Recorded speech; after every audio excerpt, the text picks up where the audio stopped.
Okay, so my name is Petr Zapletal, or sometimes Peter here.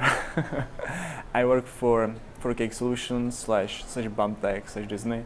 So basically, I work for like a large corporation, but I used to work as a consultant for quite a long time. My role is like a tech lead or tech consultant. So I'm mostly doing like overviewing our systems, preparing like architecture, design. Sometimes writing some code, reviewing code of other people, interviewing people, what's needed.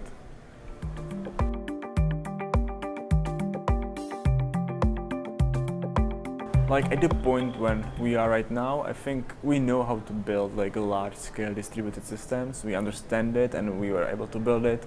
I think right now we are tackling most like cost efficiency problems, for example, because like I can't give you a number, but we are paying like a huge amount of money to AWS like every month, and it's quite hard to tackle that, like because like there are like pros and cons always, and yeah, this is probably the problem I'm trying to tackle these days.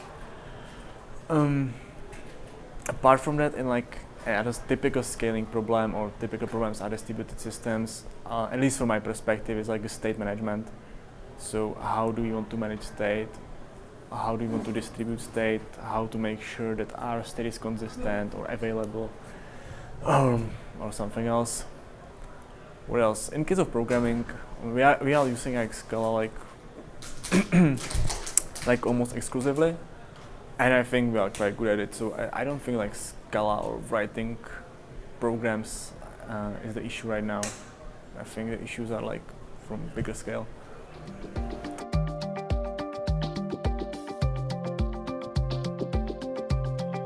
So many of them, like for example, just over my head, I think we had to like redo the system because we had like a wrong database schema, for example, or we were using like wrong serialization, for example, or what else?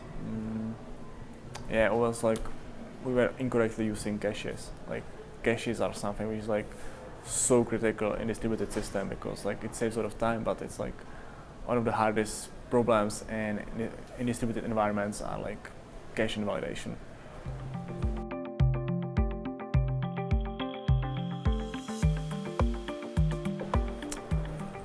Like the project I'm working on has like projected scale and like millions of concurrent users these days. So yes, it's hard to write it. It's hard to write it like correctly, and it's also like hard to write it like, efficient enough that we can afford it. Because for example, we have like issue that if we collect all data we wanted, we would have to pay like tens of thousands of dollars per day just for AWS infrastructure. Like another problem to tackle.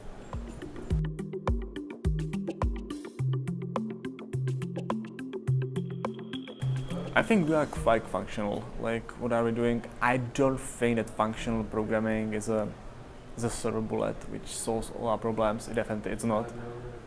It certainly helps with correctness, but there are like always disadvantages. Like sometimes it's hard to like onboard people because like the number of people I know or we can hire for functional programming, this pool is quite small.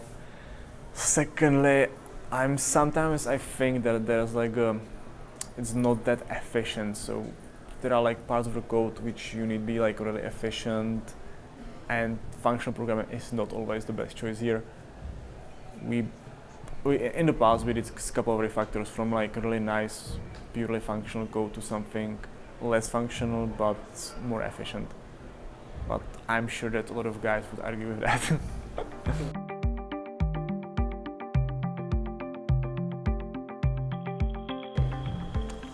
Oh, this is my favorite conference actually. I was here like last year. I think I had like another talk. I think we had another interview.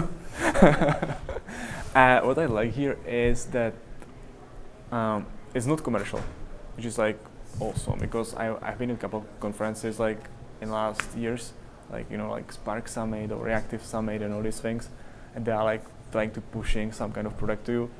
This is like very uncommercial. It's not commercial at all basically. Then what I really like is there are like 3 separate like how do you call it, like channels or Tracks. 3 separate tracks, which so I think like everyone can like find something. Unconference is like another great idea. I had no chance to go there yet, but I definitely plan to do that. Else, I like that talks are just 20 minutes because I think it makes total sense. Because like from the talk, you usually want to have like some basic idea and introduction, and if you are interested into that, you can just dig into it or do something. I think like 40 minutes talk, which are I think like more common, are like I think the people just lose concentration after like 10-15 minutes anyway. So I think like 20 minutes talks are awesome.